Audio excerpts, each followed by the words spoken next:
Hi guys, welcome to Manny's Top 3. Today, I'm going to run you through the top 3 Warlord traits for Blood Angels.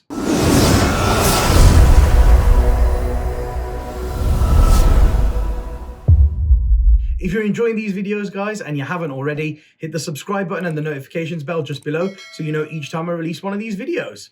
Now, let's talk about the Blood Angel Warlord traits. So I know the Blood Angel Warlord traits, guys, seem quite underwhelming compared to other Marine chapters. So what I'm going to do today is I'm going to walk you through my top 3 ways to take Warlord traits for Blood Angels. So they're not all Blood Angel specific, but they're what I would do competitively if I wanted to take my Blood Angels to a tournament and get the most out of my Warlord traits.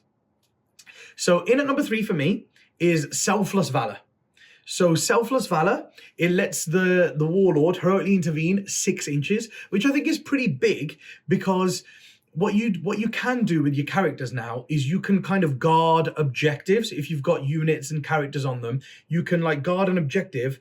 But what you have to do at the moment, if you've got heroic intervene, if you've got access to the heroic intervention ability, what you can do is you can put a character completely over an objective.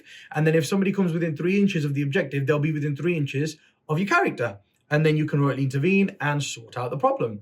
But what this allows you to do is if there's an objective sort of like 2 inches away from a really nice obscuring wall, say, you can put your character on one side of the wall because they're infantry, so they can walk through walls when they charge.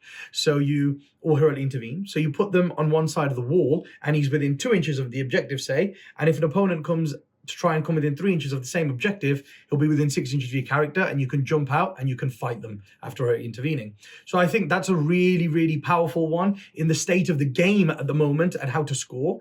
But what I would do is I would combo it with the Teeth of Terror relic because it gives him extra attacks. And, you know, he's strength 5 with the Teeth of Terror, -2 AP, flat 2 damage, and he gets 3 additional attacks, and he's got +1 to wound because he's a Blood Angel. So when you put that on him, he gets a bucket ton of attacks, and he can really intervene 6 inches. So the kind of units that are going to be trying to take your objectives off you will be like fast-moving, light-armored troops quite a lot of the time. So they'll come and try and take your objective off, you hurriedly intervene into them, and you sort them out with the Teeth of Terror.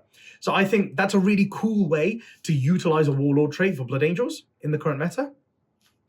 Other than that, in number 2, I've got like a joint one where I would pile 2 Warlord traits on top of each other to get the most out of a character in terms of hitting power. So first of all, I'd give him Imperium Sword. So Imperium Sword gives him +1 strength and attacks, and also lets him re-roll his charges. So what I would do is I'd put this on a captain with a hammer. So take a captain, give him a thunder hammer, so he's strength 8. Strength 8, -2 AP, flat 3 damage. And he's got +1 to wound. That's not shabby. And now he's got +1 strength, +1 attack. So now he's got 5 attacks base, 6 attacks on the charger when he gets charged, and he's strength 9 now. Strength 9 with +1 to wound, he can wound Imperial Knights on a 2+. That's awesome. So he's going to do a lot of damage. But it doesn't just stop there, because what I would do is I would spend a CP to give him an extra Warlord trait, and then that has to be a Blood Angel specific one. And then you give him Artisan of War. So use Artisan of War to give him a mastercrafted weapon. And what that does is it will give his Thunderhammer damage 4. So not only does he wound toughness 8 things like Knight on a 2+, every wound that goes through is 4 damage. It takes 4 wounds off the enemy. So I think that's a really cool way to use Warlord traits to make a character like super smashy in combat. So that's what I would do. And that's in at number 2 for me. In at number 1, mainly just because the way that I think Blood Angels work at the moment competitively, I have taken Rights of War.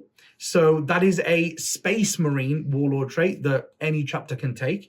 And I think it's absolutely amazing on Blood Angels because what it does is it makes chapter core and chapter character units within 6 inches of the Warlord have the objective secured ability. That's incredible. It means they hold objectives even if there are enemy units on them. Objective secured is so big at helping you play the primary missions at the moment. And that's why that's in at number 1 for Blood Angels for me. The main reason is because all the really cool units that do a lot of damage for Blood Angels right now and make them the best use of most of the really cool strats for Blood Angels are all core.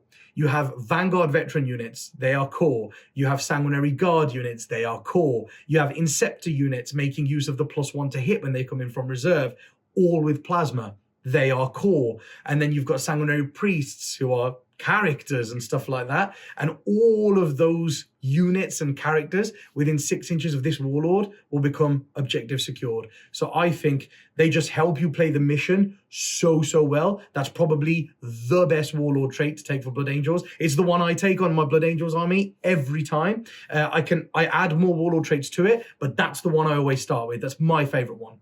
Like I say, guys, these are my top 3 Blood Angel Warlord traits. If you have any that are working really well for you, please leave them in the comments below to help everybody out and let everybody give them a go. Like I say, guys, if you've enjoyed this video, please hit the subscribe button and the notifications bell just below so you know each time I release these. Until the next one, guys, I'll see you later.